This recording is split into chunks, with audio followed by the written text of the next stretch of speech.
दिल्ली को दहलाने की साजिश करने वालों के खिलाफ एक्शन तेज होता जा रहा है।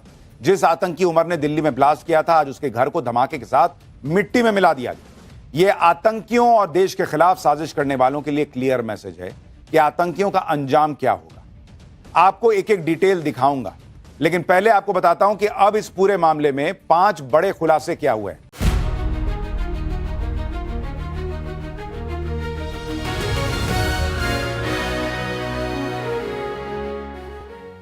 दिल्ली को दहलाने की साजिश करने वालों के खिलाफ एक्शन तेज होता जा रहा है। जिस आतंकी उमर ने दिल्ली में ब्लास्ट किया था, आज उसके घर को धमाके के साथ मिट्टी में मिला दिया गया। यह आतंकियों और देश के खिलाफ साजिश करने वालों के लिए क्लियर मैसेज है कि आतंकियों का अंजाम क्या होगा। आपको एक एक डिटेल दिखाऊंगा, लेकिन पहले आपको बताता हूं कि अब इस पूरे मामले में 5 बड़े खुलासे क्या हुए हैं। आतंकी उमर, मुजम्मिल और शाहीन तुर्की और पाकिस्तान के हैंडलर के संपर्क में थे। अब यह साफ हो रहा है, पुलिस के हाथ वो सीक्रेट ऐप लग गया है जिससे सभी आतंकी कनेक्टेड थे। व्हाइट कॉलर टेरर मॉड्यूल से जुड़े टेरर फंडिंग की जांच के लिए अब इस केस में ईडी की एंट्री हो गई। मेवात से दिल्ली धमाके के कनेक्शन के आरोप में 2 और डॉक्टर पकड़े गए हैं। आरोपी मौलवी इरफान अहमद का देवबंद से नया कनेक्शन सामने आया है। दिल्ली धमाके के इस केस के सेंटर में अभी भी खुद को बम से उड़ा लेने वाला आतंकी डॉक्टर उमर नबी है। आतंकी उमर ने जो धमाका दिल्ली में किया, वैसा ही धमाका आज उसके घर पर किया गया, लेकिन उसमें किसी को मारा नहीं गया है। उसके जैसी सोच रखने वालों पर एक धमाका हुआ है, उनकी सोच पे धमाका हुआ है। सुरक्षा बलों ने उसके घर को ब्लास्ट से उड़ा दिया। एक धमाके के साथ डॉक्टर उमर का घर कैसे मलबे में बदल दिया गया, देखिए आप तस्वीरों में। देखिए, जिस आतंकी उमर ने कई लोगों के घर उजाड़ दिए, भाई किसी का हाथ कट के दूर गिरा, किसी का पैर दूर कट के गिरा, आज उस आतंकी उमर का घर सुरक्षा एजेंसीज ने गिरा दिया। मैसेज दे दिया कि अगर तुम आतंकी बनोगे तो तुम्हारे पीछे ये होगा, तुम्हारे घर वालों को ये झेलना होगा। तुम दूसरों के घर वालों का नहीं सोच रहे तो भाई तुम अपने घर वालों का तो सोचो। पुलवामा में आतंकी डॉक्टर उमर का घर ये था, और जिस घर में डॉक्टर उमर ने आतंक की पहली क्लास पढ़ी, सबसे पहले उसे ही जमींदोज कर दिया गया। अब 2 तस्वीरों में देखिए, पहले आतंकी उमर नबी का घर कैसा दिखता था और धमाके के बाद सुरक्षा बलों ने कैसे उसे खंडर बना दिया। ये पहले उसका घर था और आज देखिए कैसे खंडहर बन गया। कश्मीर में आतंकी उमर का शानदार 2 मंजिला घर था, लेकिन कश्मीर में अब आतंकियों का क्या हाल हो रहा है वो आपको दूसरी तस्वीर में दिख रहा है। जहां सुरक्षा बलों ने इतना बड़ा एक्शन लिया, वहां से एक ग्राउंड रिपोर्ट देखिए। हम इस समय दक्षिण कश्मीर के पुलवामा में हैं और मेरे सहयोगी शफीक आपको तस्वीरों के माध्यम से दिखाएंगे पुलवामा के कोयल गांव में जो डॉक्टर उमर का घर था उसे किस तरीके से डिमोलिश किया गया है। यहाँ पे जो लोग हैं वो बता रहे हैं कि रात के अंधेरे में इस घर में एक बड़ा धमाका हुआ और उसकी वजह से जो है ये पूरा घर जो है डिमोलिश हुआ है, पूरी तरीके से जो है ख़त्म हुआ है। डॉक्टर उमर वही व्यक्ति है जिनकी जो तस्वीरें हैं वो या सीसीटीवी फुटेज है वो आई है और इन्वेस्टिगेशन से पता चला है कि दिल्ली के लाल किले इलाके में जिस तरीके का धमाका हुआ, ब्लास्ट हुआ, उसमें जो गाड़ी इस्तेमाल हुई और उस गाड़ी में जो सवार व्यक्ति थे वो डॉक्टर उमर थे। तो आतंकियों की जो सोच थी उसको एक तरीके से तोड़ा जा रहा है, उसको ब्रेक किया जा रहा है। लेकिन नमस्कार, आप सभी का बहुत स्वागत न्यूज की पाठशाला में। न्यूज का इकलौता फैमिली शो जहां हर चैप्टर बड़े विस्तार से खुलता है, और आज चैप्टर खुलेगा नरेंद्र मोदी की उस पॉलिटिक्स का जिसका जवाब राहुल गांधी और पूरे इंडिया अलायंस के पास नहीं। आज बिहार चुनाव के नतीजे आए हैं तो देश नरेंद्र मोदी के उस चेहरे को भी याद कर रहा है जो 2024 के चुनाव के नतीजे के बाद देखा था, और इन तस्वीरों को भी देख रहा है कि कॉन्फिडेंस इसको कहते हैं बॉस, की पूरी तस्वीर ही पिछले 1 साल में पलट के रख दी। और बिहार ने तो आज गजब ही कर डाला है। ऐसा जनादेश दिया बिहार ने, क्या आंधी, क्या तूफान, क्या सुनामी, भाई सब नरेंद्र मोदी के सामने हल्के दिख रहे हैं। नरेंद्र मोदी ने गर्दा उड़ा दिया है बॉस, और ऐसा गर्दा उड़ा दिया कि उधर नरेंद्र मोदी की डबल सेंचुरी हो गई, इधर राहुल गांधी और इंडी गठबंधन सीट के लिए तरस रहे हैं कि देख तो भाई तेरे पास कुछ सीट है। क्या जबरदस्त नतीजे आए हैं बिहार के। विपक्ष साफी हो गया। वो सारे नैरेटिव जो नरेंद्र मोदी के खिलाफ राहुल गांधी और इंडी गठबंधन लगातार बना रहा था, वो सारे नैरेटिव बिहार के इस रिजल्ट से नरेंद्र मोदी ने एक बार में धुआं कर दिया। और नरेंद्र मोदी का यही स्टाइल है, राहुल गांधी इधर से उधर घूम घूम के बोलते हैं, नरेंद्र मोदी रिजल्ट में बोलते हैं कि लो आवाज नीचे। राहुल गांधी और इंडी गठबंधन को लग रहा था कि 2024 के चुनाव से उन्होंने नरेंद्र मोदी को कमजोर कर दिया। लेकिन आप देखिए कि 2024 के बाद से नरेंद्र मोदी ने जो कमबैक किया है वो पॉलिटिकल पंडितों के लिए भी सीखने लायक। आज बिहार जीता, इससे पहले दिल्ली, महाराष्ट्र, हरियाणा एक के बाद एक चुनाव जीतते चले जा रहे हैं। और यह भी कोई मामूली जीत नहीं दर्ज कर रहे हैं, हर बार पिछली जीत से बड़ी जीत। इंडी गठबंधन के नैरेटिव को तोड़ते चले जा रहे हैं, रिकॉर्ड पे रिकॉर्ड बनाते चले जा रहे हैं। और अगर आप मोदी मैजिक को देखेंगे, दिल्ली में कोई सोच नहीं सकता था कि केजरीवाल को कोई हरा सकता है। केजरीवाल खुद माने बैठे थे बॉस कि मैं शीश महल से ना निकलता, मैं तो यहीं रहूंगा। 10 साल लगे लेकिन केजरीवाल को आउट कर दिया। बिहार में कोई सोच नहीं सकता था कि 20 साल के राज के बाद इतना बड़ा मैंडेट आ जाएगा कि 200 पार चला जाएगा मामला। भाई सीट ही 243 है और गठबंधन को आ गया है 200 पार, तो दूसरा तो खत्म ही ना हो गया। लेकिन यह अकल्पनीय काम भी नरेंद्र मोदी और नीतीश कुमार ने मिलकर कर डाला। हरियाणा में तीसरी बार सत्ता में आ गए, महाराष्ट्र में जबरदस्त जीत हासिल कर ली। नरेंद्र मोदी अपने ही रिकॉर्ड तोड़ते चले जा रहे हैं, नए रिकॉर्ड बनाते जा रहे हैं। उधर राहुल गांधी भी एक रिकॉर्ड बनाते चले जा रहे हैं और वो रिकॉर्ड है एक के बाद एक चुनाव हारने का। 2004 में जब से राहुल गांधी पॉलिटिक्स में एक्टिव हुए हैं, तब से कांग्रेस पार्टी को 95 चुनाव हरा चुके हैं। 95 बॉस। राहुल गांधी रिकॉर्ड बनाने की कगार पे हैं, सेंचुरी ठोकने वाले हैं बॉस। कांग्रेस उनके रहते हुए 95 चुनाव हार गई, मात्र 5 बचे हैं, सेंचुरी हो जाएगी। 96वां उनका मान के चलिए बंगाल में होगा ही, वहां तो उनका खत्म मामला है। तो बस 4 बचेगा। उसके बाद राहुल गांधी की जय जयकार करेगा पूरा इकोसिस्टम कि सर आप 100 हरा दिए। बिहार चुनाव ने राहुल गांधी और इंडी गठबंधन के सारे नैरेटिव को ध्वस्त कर दिया।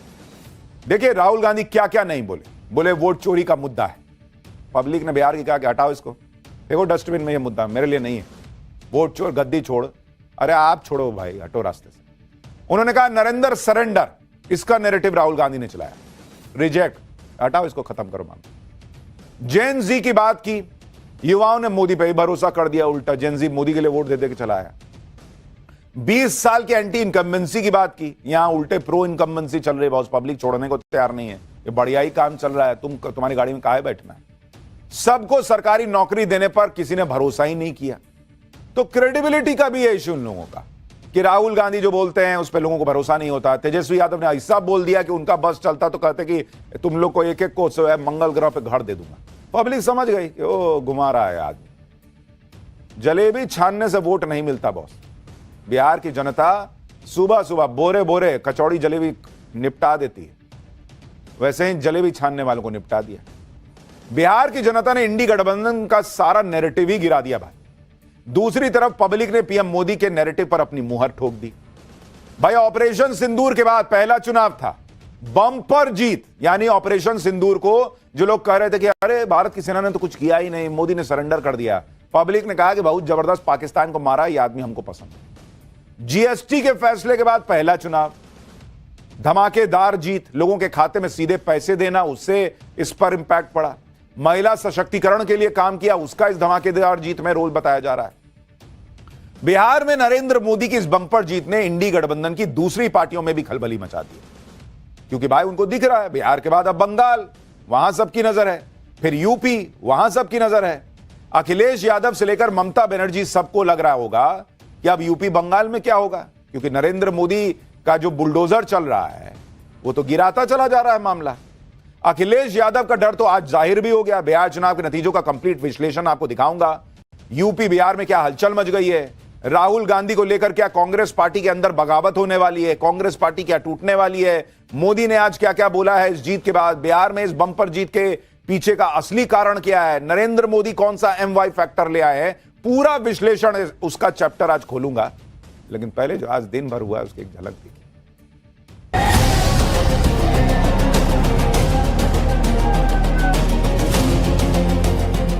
गर्दा उड़ा दिया, माय फॉर्मूला दिया है, और ये है महिला और यूथ। कांग्रेस पिछले 6 चुनाव में 6 चुनाव में उतने विधायक जीत नहीं पाई। हो सकता है कि आगे कांग्रेस का एक और बड़ा विभाजन हो। बिहार ने बंगाल में भाजपा की विजय का रास्ता भी बना दिया है।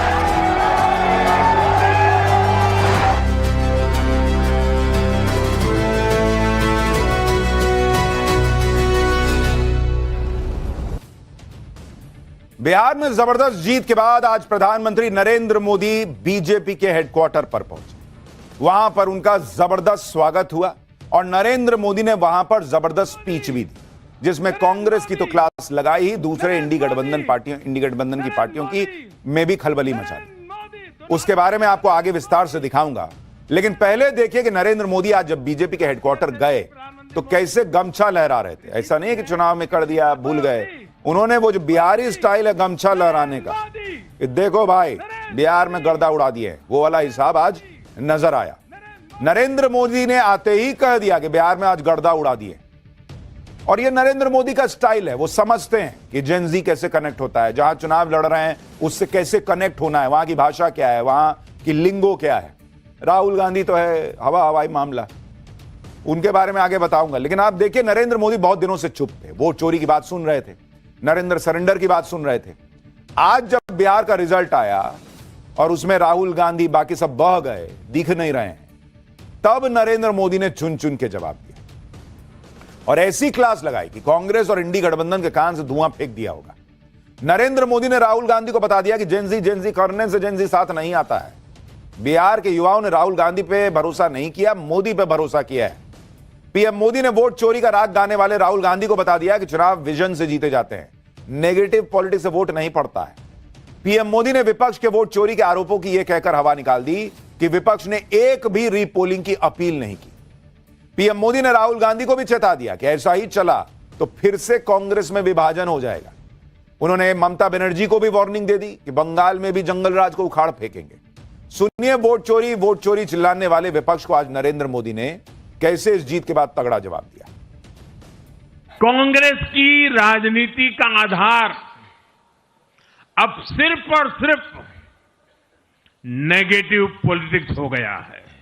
कभी चौकीदार चोर है का नारा, संसद का समय बर्बाद करना, हर इंस्टीट्यूशन को अटैक करना, कभी ईवीएम पर सवाल, कभी चुनाव आयोग को गाली, कभी वोट चोरी का मनगढ़ंत झूठा आरोप। देश के बजाय देश के दुश्मनों के एजेंडे को आगे लाना। कांग्रेस के पास देश के लिए कोई पॉजिटिव विजन नहीं है।